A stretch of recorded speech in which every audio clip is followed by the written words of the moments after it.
Hello and welcome everyone. In today's video I will show you how to see Tinder Top Picks.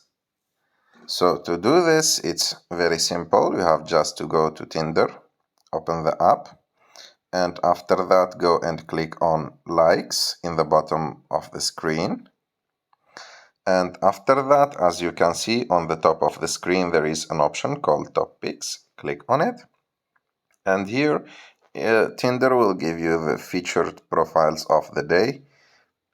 And of course they are picked based on your preferences, and this list will change every day, and that's it.